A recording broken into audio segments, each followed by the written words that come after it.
আসসালামু আলাইকুম barrister mister MQ Hasan. ওয়ালাইকুম আসসালাম। ভিসার ব্যাপারে হোম অফিস কিছু কান্ট্রিজের উপরে রেস্ট্রিকশন দেবে, এ ব্যাপারে কি আপডেট আছে? এই ব্যাপারে যে আপডেটটা আমি দেখতে পেয়েছি সেটা হচ্ছে যে কিছু কিছু কান্ট্রির উপরে, দ্যাট মিনস ন্যাশনালিটিস উপরে ভিসা গ্রান্টের ক্ষেত্রে রেস্ট্রিকশন আনা হবে।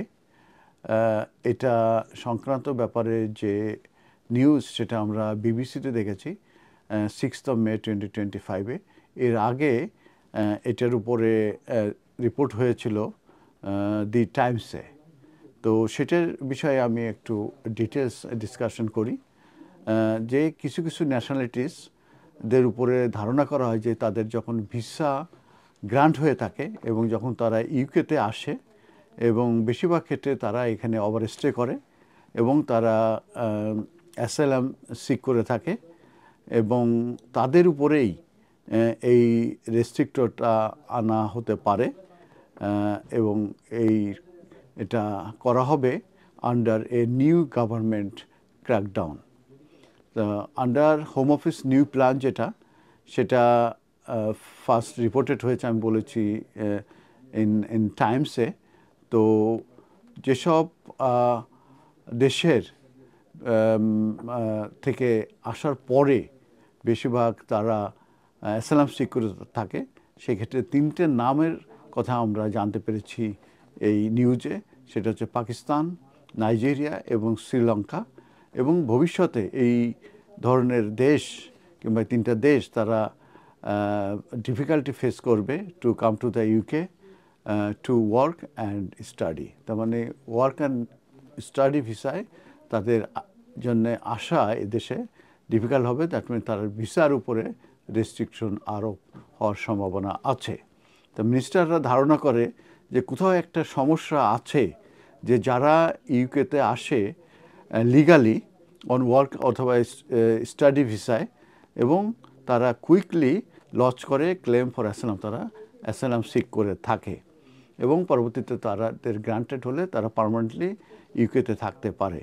তো একজন হোম অফিস যে স্পোক্স পারসন আছে উনি বলছেন যে তারা immigration white paper set out করবে খুব শীঘ্রই এবং সেখানে কম্প্রিহেনসিভ প্ল্যান দেয়া হবে এবং এই প্ল্যানটা দেওয়ার মেন যে কারণ সেটা হচ্ছে restore order to our broken immigration system. তার মানে ইউকের যে ব্রোকেন ইমিগ্রেশন সিস্টেম আছে সেটাকে রেস্টোর অর্ডার করার জন্যেই মূলত এই কম্প্রিহেনসিভ প্ল্যানটা দেয়া হবে এবং এটাকে বলা হচ্ছে ইমিগ্রেশন হোয়াইট পেপার, যেটা সেট আউট করা হবে।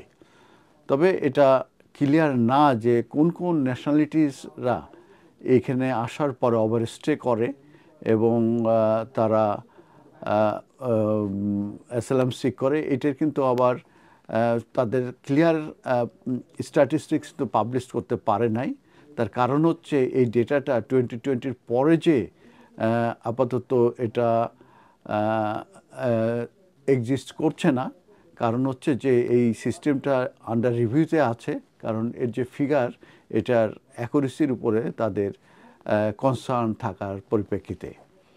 তো এই অনেকেই এদেশ থেকে যখন চলে যায় সেগুলো মূলত রেকর্ড হয় না, সেই কারণে মূলত এই সমস্যাগুলো রয়ে গেছে।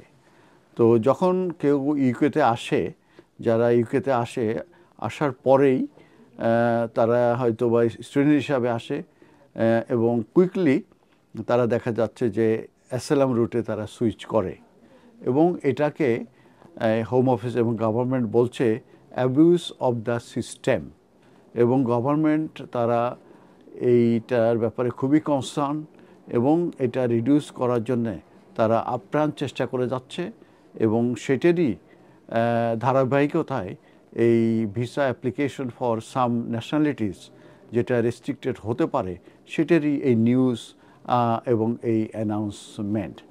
তো আমি একটু স্ট্যাটিস্টিক্স দিয়ে দেই। সেটা হচ্ছে হোম অফিসের একটি ফিগারে দেখা গেছে যে 108,000 পিপল তারা অ্যাসাইলাম সিক করেছে ইন দ্য লাস্ট ইয়ার।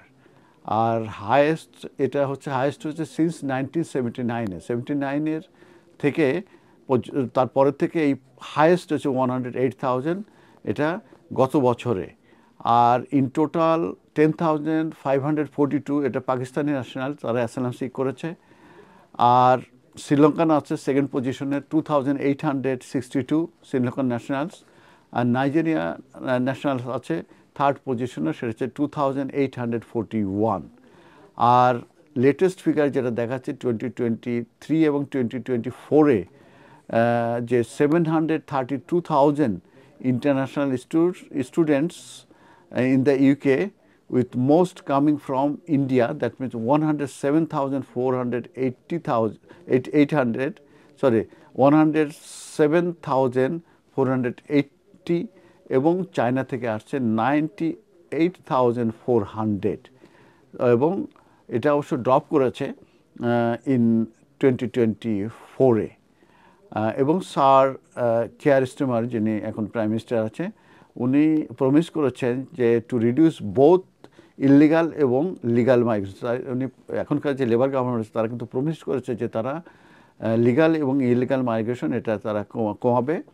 এবং যদিও বা নেট মাইগ্রেশন টার্গেট আগের সরকারের আমলে এটা কমাতে পারে নাই, এবং সে কারণে বলছে arbitrary cap has not had no impact in the past, মানে আগে যখন ক্যাপ দেওয়া আছে সেক্ষেত্রে কিন্তু এটা কাজ করে নাই। অতএব আমি ইন কনক্লুশনে আমি বলছি সেটা হচ্ছে যে কিছু কিছু ন্যাশনালিটিসদের উপরে রেস্ট্রিকশন আসতে পারে, যারা স্টুডেন্ট ভিসায় আসার পরে কিংবা ওয়ার্ক ভিসায় আসার পরে তারা অ্যাসাইলাম সিক করেছে। অতএব এই ডেটাটা তারা বের করার পরে তারা মূলত যে এই ইমিগ্রেশন হোয়াইট পেপার এটা তারা সেট আপ করতে যাচ্ছে, এবং সেখানে তারা কম্প্রিহেনসিভ প্ল্যান দেবে। এই মুহূর্তে আমি আরও ডিটেলস বলতে পারছি না, তবে 3টে কান্ট্রির নাম আমি অলরেডি বলেছি। তো বাংলাদেশ ব্যাপারে এইখানে নিউজে আমি দেখতে পাই নাই, তবে এটাও ঠিক যে বাংলাদেশেরও কিন্তু যেসব স্টুডেন্ট কেউ ওয়ার্ক ভিসায় আসে তারাও কিন্তু অ্যাসাইলাম সিক করে। অতএব বাংলাদেশও যে এই লিস্টের ভিতর পড়বে না এখন আমি বলতে পারছি না, তবে এই সংক্রান্ত ব্যাপারে যদি ভবিষ্যতে কোনো আপডেট আসে সেটা নিয়ে আবারও আপনাদের সামনে আসবে। ধন্যবাদ।